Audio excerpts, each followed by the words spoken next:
Have you ever asked yourself, why are people so obsessed with love? Why do we as humans dedicate so much time to the discussion of relationships and the dynamics between men and women? There are theories that support that this obsession is intentional indoctrination, created to distract us from deeper societal issues. But as always, there are other spiritual implications that suggest that these efforts may be purposeful but slightly erroneous. In this breakdown, we are going to be looking at what drives our collective love obsession and why conversations around relationships is the song that never ends. This is Channeling.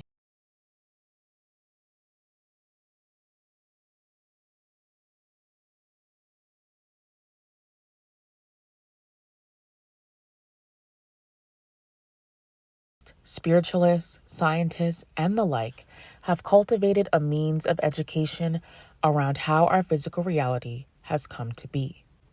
In that study, we found connections to numbers, planetary alignments, and other concepts of evolution that harken back to past versions of human life and past versions of our very selves. Through this research, many have come to embrace the concept of duality, or the contrast between two things, concepts, ideas, sun and moon, push and pull, action and reaction, masculine and feminine.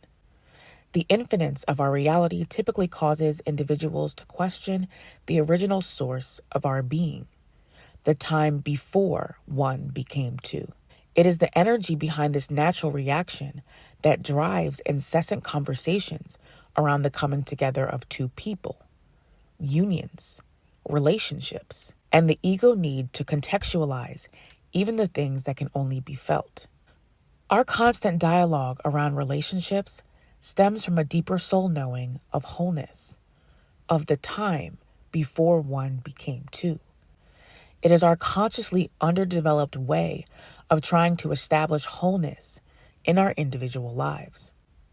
On a deeper level, we instinctively know that one cannot exist without the other. The masculine doesn't exist without the feminine, and vice versa. And due to the constant duplication of ourselves and our physical reality, we as souls having a human experience long for duality's opposite, the absence of contrast, the state of one.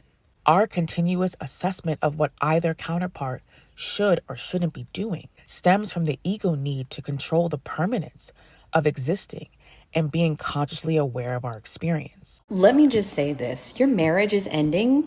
Our marriages are ending because of one thing and one thing only. That is male normative alexithymia. What is alexithymia? Great question. I would love to tell you.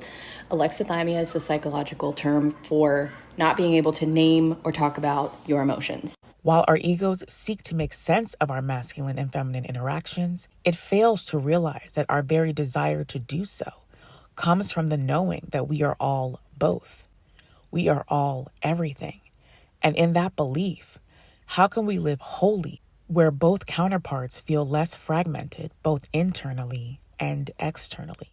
If you're not with an emotionally intelligent partner, your trauma is going to just show up as toxicity. And if you are with an emotionally intelligent partner, your trauma is going to show up as healing.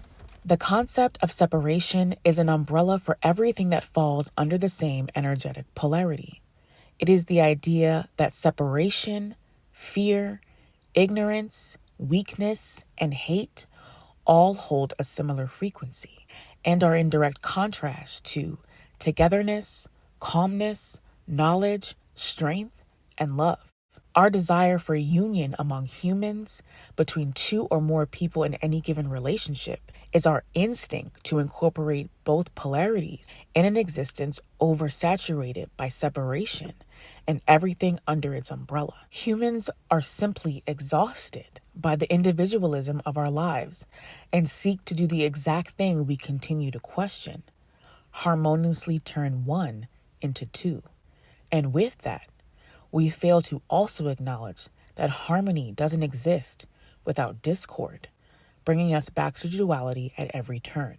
The collective fixation of love is a direct response to an environment oversaturated in love's direct opposite, which conveniently falls under the umbrella of separation. And due to the over-assertion of the ego, discord around relationship dynamics persists, as the opposite of the ego, that being the soul, fights for a seat at the table of conscious awareness.